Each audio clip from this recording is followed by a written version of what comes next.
transport's a big issue. You don't have the full range of subjects. Don't go well around lots of people. Try to find a way, buses or something. It's hard without a licence though. I just thought high schools went to year 12. The young people in the rural areas have a lot more to deal with. It's probably the toughest decision to make.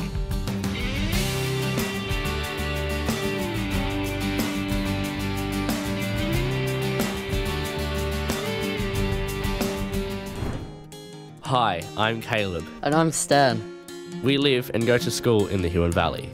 The decision to continue on with education after grade 10 is so important, we decided to make a film about it.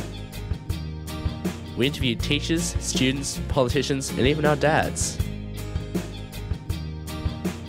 We looked at the problems we face living so far away from town and explored what options there are for us after grade 10.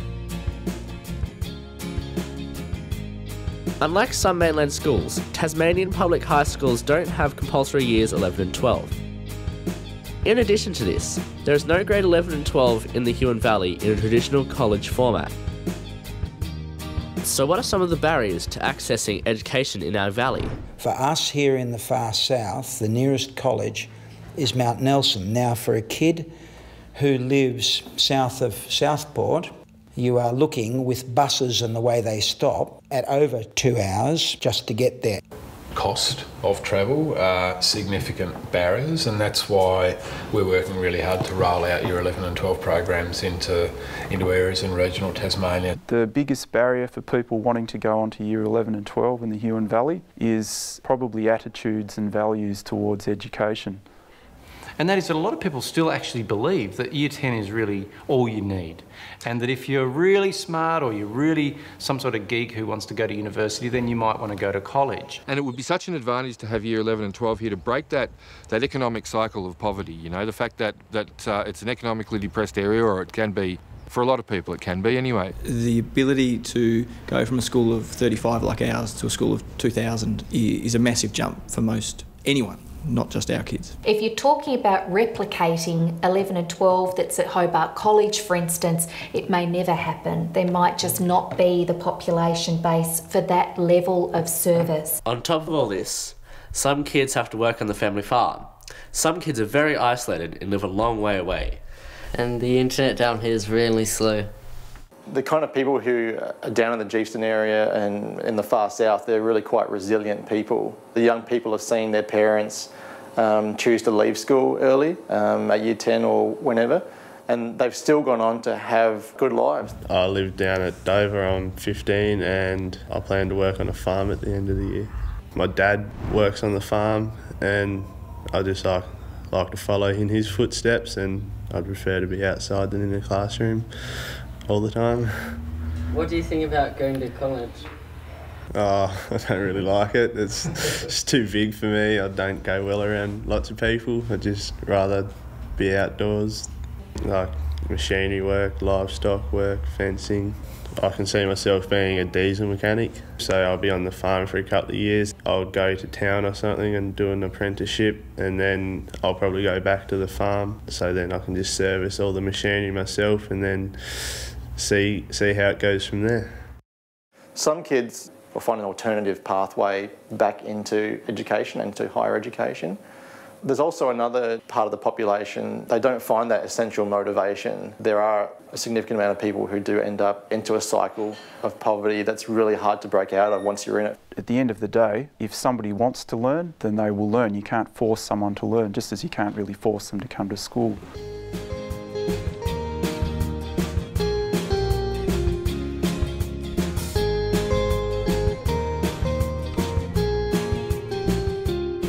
Not many kids have to get on a bus at sort of 7 before that to get to school every day. In the middle of winter, that's a really hard thing to do.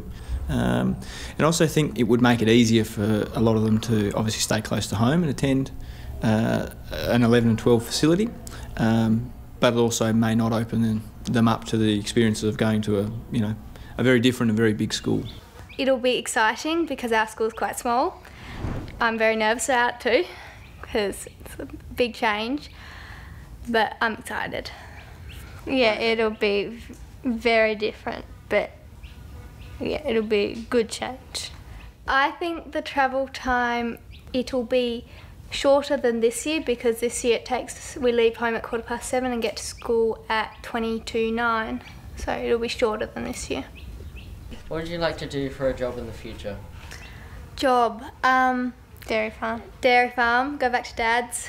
But we have to do something other than that because there's 5 of us that have a call on the farm. So Hobart College will be good preparation for uni. Yeah, I mean, it'd be nice if they could go in the valley to school, but also if they're going to go to university, I think it's important for them to get a taste of a broader perspective on life and not just valley life, and to have exposure to a lot of other people and a lot of other opportunities and viewpoints, and just have a broader brush type of education.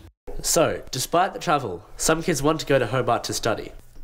But the Huon Valley does offer some options for people who may not want a traditional college education. In the Valley, it's been recognised that there's only 15% of students that are choosing to take a pathway to university. So that leaves 85% within the Valley who are looking at a pathway into an area which could be a trade.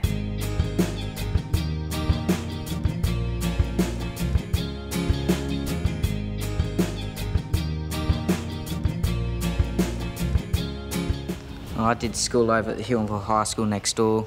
I've been there since grade 7 and found out about this as I come over and I decided to join. I've learnt pretty much how to set up scaffolds. Really close to home, it's better than travelling up to Hobart. Hoping to get an apprenticeship out of it. Entering a trade is as feasible and viable as attending university, and students should really give serious consideration to learning a trade. The centre this year will also deliver TQA subjects in maths, English and work readiness. We run a program here at the Link for people who, for various reasons, find it difficult to go to Hobart or beyond, and our program tends to focus very much on the basics like English and maths, and then we run a certificate program, Access to Work and Training, plus a few flexible learning subjects, but we don't offer the whole range of subjects like they do at Hobart College or Elizabeth College.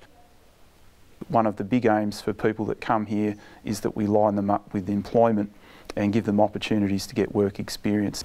When do you think we can have Year 11 and 12 in the Valley? Well, with, again, the infrastructure that we're building with the NBN, it may well be that through virtual classrooms, you could have it in the not too distant future.